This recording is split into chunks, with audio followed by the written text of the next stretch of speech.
जय भीम, नमो बुद्धाय। साथियों, आप सभी का मेरे YouTube चैनल भीमयान बौद्ध संसार में स्वागत एवं अभिनंदन है। साथियों, आज का प्रसंग बुद्ध चरित्र चंद्रोदय के 22वें सर्ग अछूत कोई नहीं है से है। साथियों, यदि आप भी बाबा साहब और गौतम बुद्ध के सपनों का भारत बनाना चाहते हैं, हमारे देश को समता, स्वतंत्रता, बंधुत्व और न्याय पर आधारित देश और समाज का निर्माण करना चाहते हैं, तो भगवान बुद्ध के विचारों का और बाबा साहब के विचारों का समाज में प्रतिस्थापित होना बहुत जरूरी है। साथियों, यदि ये वीडियो पसंद आए तो इसे लाइक करके, इस पर कमेंट करके शेयर अवश्य कर दीजिए, और जो साथी मेरे चैनल पर नए हों वो इसे सब्सक्राइब अवश्य कर दें। तो साथियों, इस प्रसंग में भगवान बुद्ध राजगिरी में ठहरे हुए थे। वहां पर भ्रमण के दौरान उनको सुनीतक नाम का एक व्यक्ति मिलता है। वो सफाई करने का काम करता है और उस समय की व्यवस्था के अनुसार, और जो व्यवस्था आज भी चल रही है, उसे अछूत घोषित किया गया था। तो साथियों, इस पूरे प्रसंग को आप देखिए कि भगवान बुद्ध ने अछूत को किस प्रकार से नकारा था, अछूतपन को, छुआछूत को किस प्रकार से समाज के लिए घातक बताया था, और किस प्रकार ये संदेश दिया कि सभी इंसान बराबर हैं, कोई ऊंचा नीचा नहीं है, कोई छोटा बड़ा नहीं है। तभी हमारा देश भारत सोने की चिड़िया और विश्व गुरु हुआ था। तो साथियों, इस प्रसंग को आप सभी लोग तल्लीन होकर के शांति से सुनिए। कहते हैं कि मेहतर एक सुनी तक नाम, अबसत राजगृह अधान अधाम, अकरत नगर पथ केरी सफाई, अहोत विलंबे उठेऊ घबराई। कि सुनीत नाम का एक मेहतर था, वो राजगिर में रहता था। उसके धन धाम कुछ भी नहीं था। एक दिन राजमार्ग की सफाई करते समय जब उसे देर हो गई तो वो घबरा उठा। कैसे घबरा उठा? कि भिक्षु समाजहि संग लगाए, अतबहि हठात तथागत आए, अपरा में सशंक सभय मुख मीचे, अदुबकी रहो मलवाहन नीचे। कि उसी समय अचानक भिक्षु संघ को साथ लिए हुए वहां पर तथागत आ गए। वो बहुत सशंकित और भयभीत होकर चुपचाप अपनी कचरा गाड़ी के नीचे छिप गया। कि दुबकत ताही तितय अवलोकी, औ आई समीप रहे पद रोकी। कि सहजहि पूछी उठे अस ओछे ओसे, कि तुम आहू कहाऊ किन मुँह से।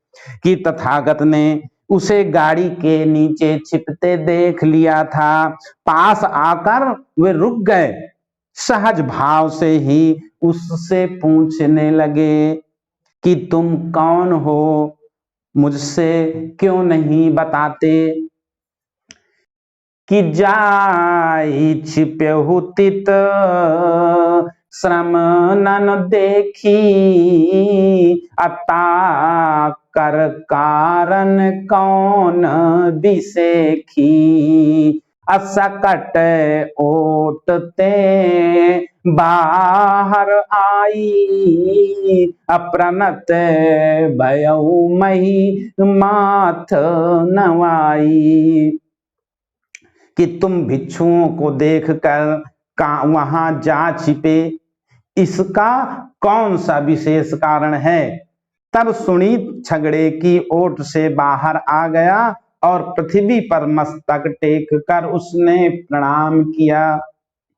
कि ठाड़ भयउ अपराधी सम, जोरी प्रकंपित पानी। अब बोल न फूटहि कंठ ते, निपट विकुंठित बानी। नमो तस् भगवतो अरहतो सम्मा संबुद्धस्स। कि फिर अपने कांपते हुए हाथ जोड़कर वह अपराधी की तरह सामने खड़ा हो गया। उसकी जीभ बिल्कुल जड़ हो गई थी और गले से आवाज नहीं निकल रही थी।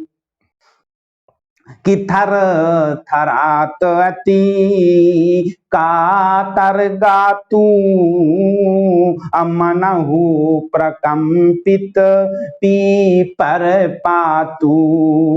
अकुंतल दूरी भरे मटियारे, उरझी उरंक भय लटियारे।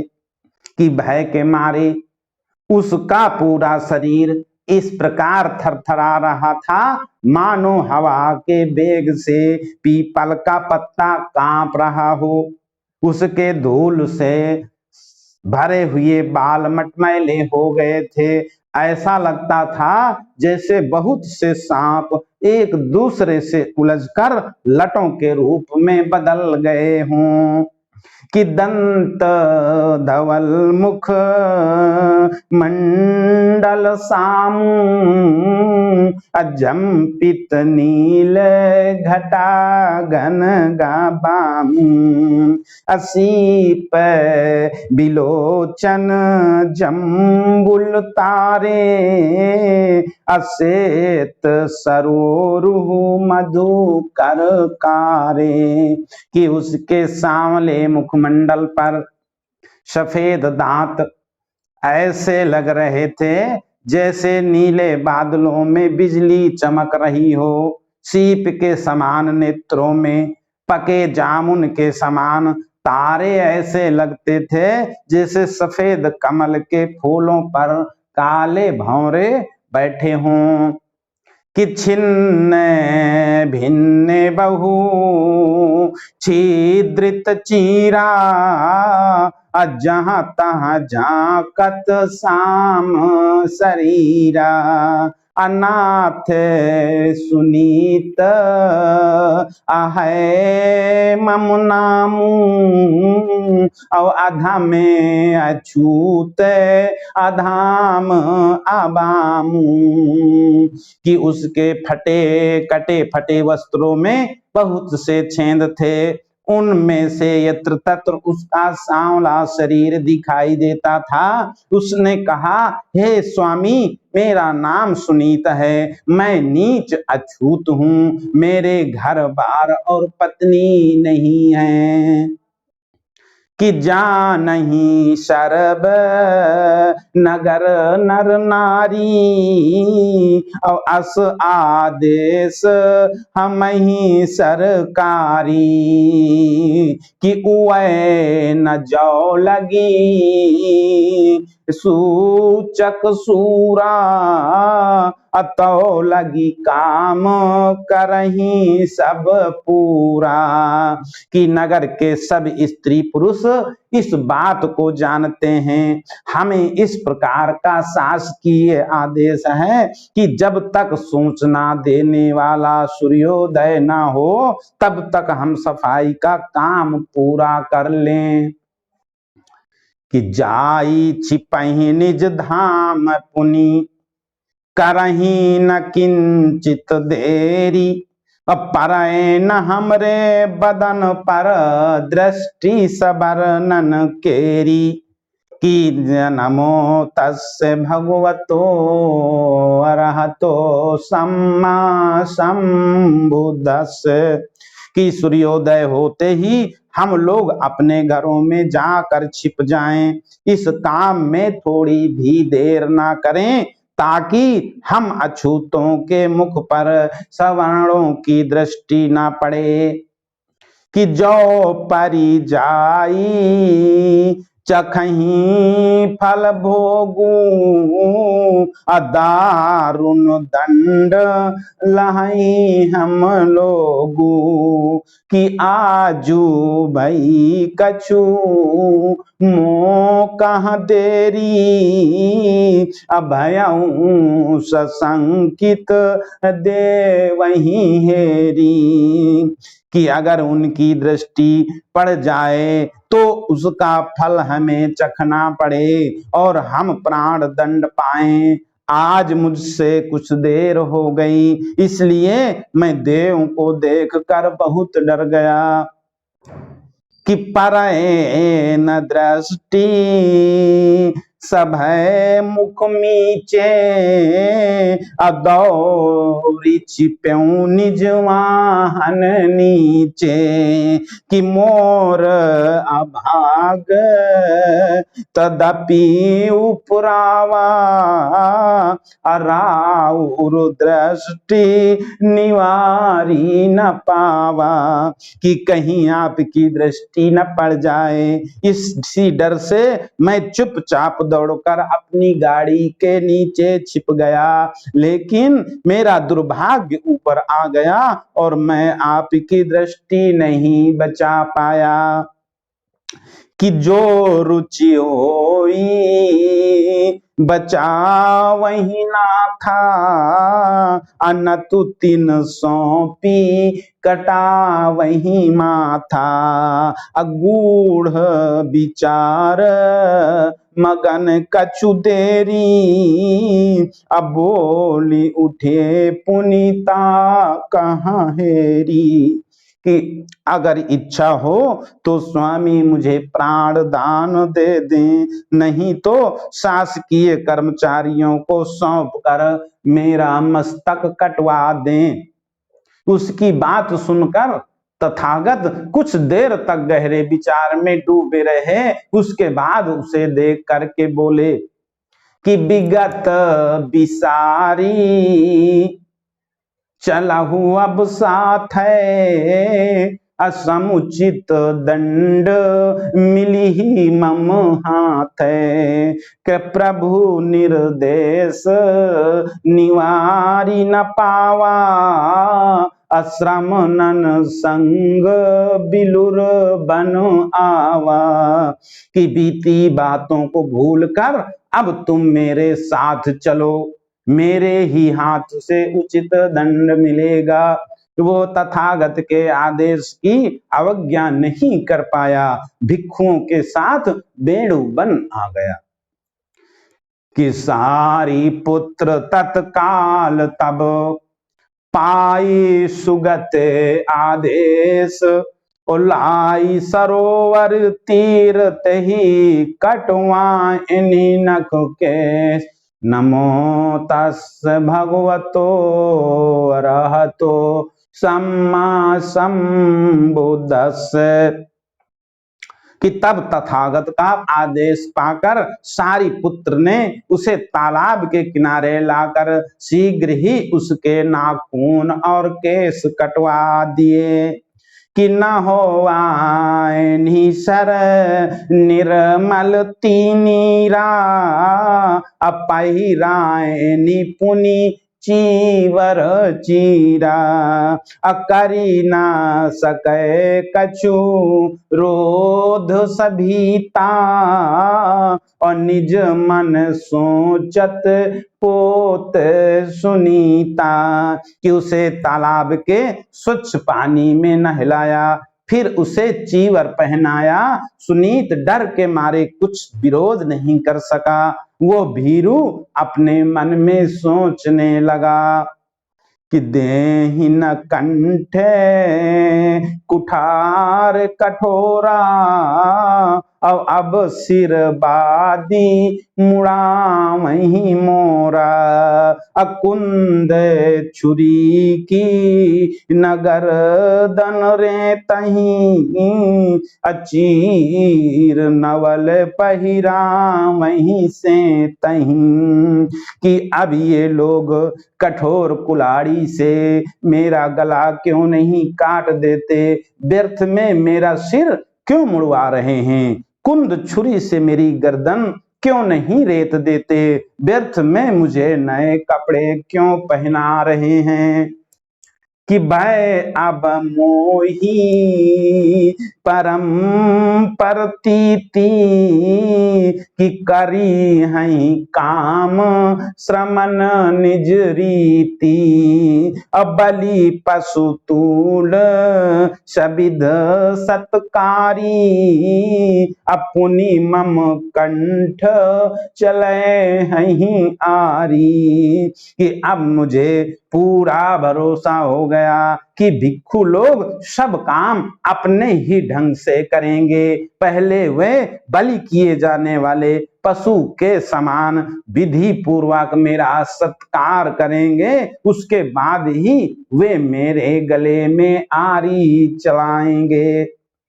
कि गोटनी मूड़ न राखिनी चोटी, अकाटही क्रूर न बोटी बोटी, अयाते नीक तबिधि सरकारी, कत रही कंठ मनहू तरकारी। कि उन्होंने मेरा सिर इस प्रकार मोड़ दिया है कि कहीं चोटी भी नहीं रखी है, कहीं ये निर्दयी मेरी बोटी बोटी काट कर ना मारे, इससे अच्छी तो सास की ये विधि है। वे लोग एक ही प्रहार में गर्दन को इस तरह कतर देते हैं जैसे कोई कोमल साग सब्जी हो। कि सर धर कहीं बार मम, कि सर धर कहीं बार महादेई पधिक बिलगाई, और एक निमिष के भीतर ही भव सागर तरी जाय। नमो तस् भगवतो अरहतो सम्मा संबुद्धस्से। कि वहां पर जल्लाद एक ही बार में सिर और धड़ को एक दूसरे से अलग कर देता है। एक क्षण के भीतर भी मनुष्य संसार सागर को पार कर लेता है। कि तो लगी सारी सुवन चिरुआए, अता कहाँ बिच्छू सभा महलाए, और लाए बिठारनी बुद्ध समीपा, अवा वहु बिच्छू कहेऊ जगदीपा। कि जब तक वह कुछ और सोच पाता तब तक उसकी बाह पकड़े हुए सारिपुत्र ने उसे भिक्षु संघ के सामने लाकर प्रस्तुत कर दिया। उन्होंने उसे बुद्ध के पास ही बिठा दिया। विश्व के दीपक तथागत बुद्ध ने आओ भिक्षु कहकर उसका स्वागत किया। कि यही विधता ही शरण महालीना, अपनी उपदेश तथागत दीनः, कि तुम अति अधमे अवरने अछूता, अबेगी भगावहु यह भ्रम भूता। कि इस प्रकार तथागत ने सुनीत को संग की शरण में ले लिया। इसके बाद उसे इस प्रकार उपदेश दिया कि तुम अपने मन से भ्रम का ये भूत भगा दो कि तुम अत्यंत नीच, अवर्ण और अछूत हो। कि अस विश्वास जगावहु भ्राता, कि एक समान सबे मनु जाता, कि एक समान सबे मनु जाता, कि छूते अछूते न ऊंच न नीचा, अभेद न रंचहु मनुजन बीचा। कि हे बंधु, तुम अपने मन में ये विश्वास पैदा कर लो कि संसार में सब एक मनुष्य एक समान है, ना कोई छूत है ना अछूत है, ना कोई ऊंच है ना नीच है। मनुष्यों के बीच किंचित भी कोई भेद नहीं है। कि रचनी कुटिल कवि लेखक पोथे, अकल्पित गल्प गठर सब थोथे। कि जिन महावर्णित वर्ण विधानु, अते सब सालक सूल समानु। कि कुटिल कवियों और लेखकों ने बहुत से मोटे मोटे ग्रंथ लिखे हैं, वे सब कल्पित गप्पों के सारहीन गट्ठर हैं। जिन शास्त्रों में वर्ण व्यवस्था का विधान है, वे सब मानव समाज को कांटे के समान पीड़ा पहुंचाने वाले हैं। कि जांच न पावहीं बाँच तिन, होहीं भ्रमित सब लोग, विस्मेलित पकवान सम ते सब छाड़न जोग। नमो तस्य भगवतो अरहतो सम्मा संबुद्धस्य। कि लोग उनकी जांच नहीं कर पाते और उन्हें पढ़कर भ्रमित हो जाते हैं। वे सब विष मिले हुए पकवान की तरह छोड़ने योग्य हैं। कि बहु विधे ताहि प्रबोधन दीना, अहीन भाव सब दूरित कीना। अपुनीत ही शील गहाय निपंचा, अभया विसंचय सब सुख संचा। कि महाश्रमण ने अनेक प्रकार से उसे सांत्वना दी और उसके मन से हीनता का भाव दूर कर दिया। इसके बाद उसे पांचों शील ग्रहण कराए। उसके अशांत मन को बहुत सुख और शांति मिली।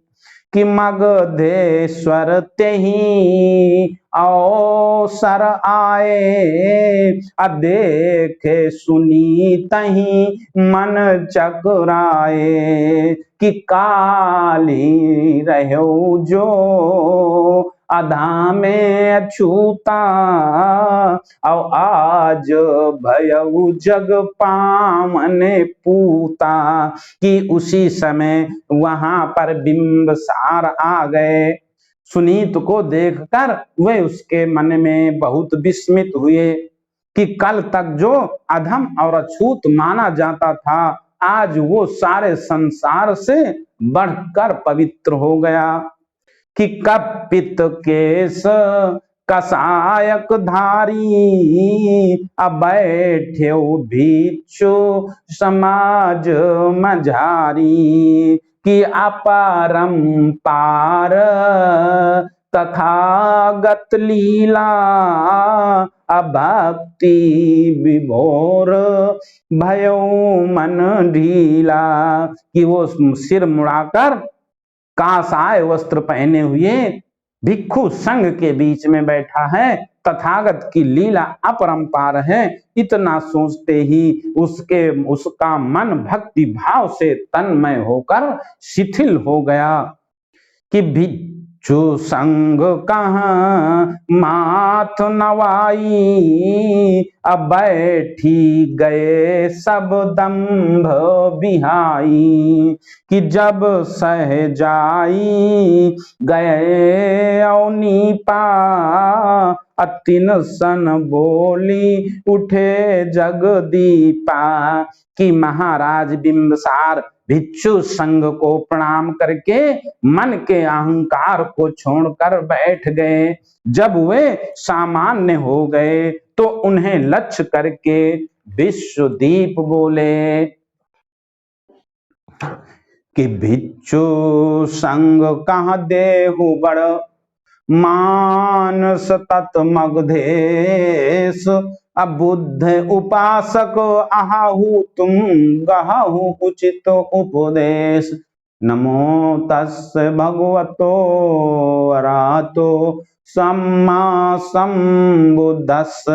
कि हे मगधेश्वर, तुम सदैव ही भिक्षु संघ को बड़ा सम्मान देते हो, तुम बुद्ध के उपासक हो और उचित उपदेश प्राप्त करते हो। कि धर्म परायण मन बच करम, अजानहु मूर मरम निज मरमु। कि जाति भेद कुछ मनुजन माही, अमान नहीं भूली तथागत नाही। कि मां नहीं भूली तथागत नाही। कि हे राजन, तुम मन वचन और कर्म से धर्म में निरत हो, तुम धर्म के मूल मर्म को अंतःकरण से जानते हो। तुम्हें यह भी मालूम है कि तथागत कभी भूल कर भी मनुष्यों में जाति भेद नहीं करते। कि जग महाबुद्ध उपासक जेते, अजात पात नहीं मान नहीं तेते। कि पै अस जानी भयऊ उर्खे दूं, कि तुम्हारे राजू अबहू बड़ भेदू।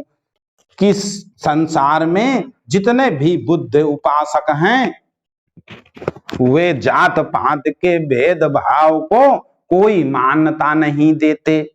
लेकिन ये जानकर मेरे मन में हृदय में खेद हुआ कि तुम्हारे राज्य में अब भी बड़ा भेदभाव है।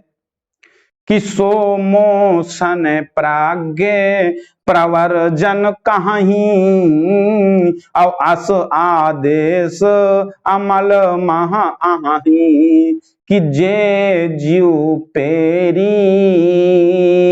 करई सब सेवा, अति नहीं अछूत कहीं मही देवा। कि नहीं अछूत कहीं मही देवा। कि मुझसे कुछ प्रमुख जानकार लोग ऐसा बताते हैं कि तुम्हारे राज्य में ऐसे आदेश अमल में लाए जाते हैं जो भेदभाव के द्योतक हैं।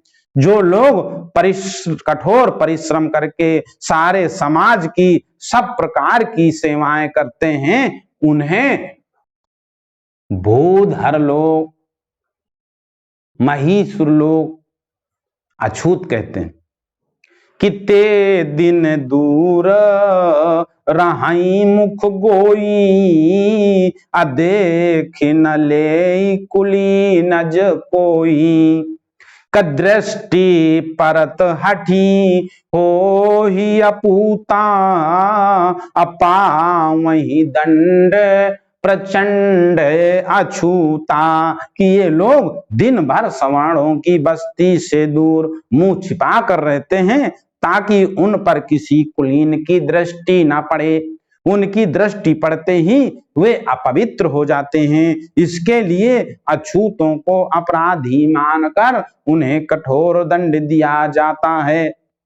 कि सालक मानव धम्म कर, बंधु भाव कर सूल, और अति कर्कश कानून यह पक्षपात कर मूल।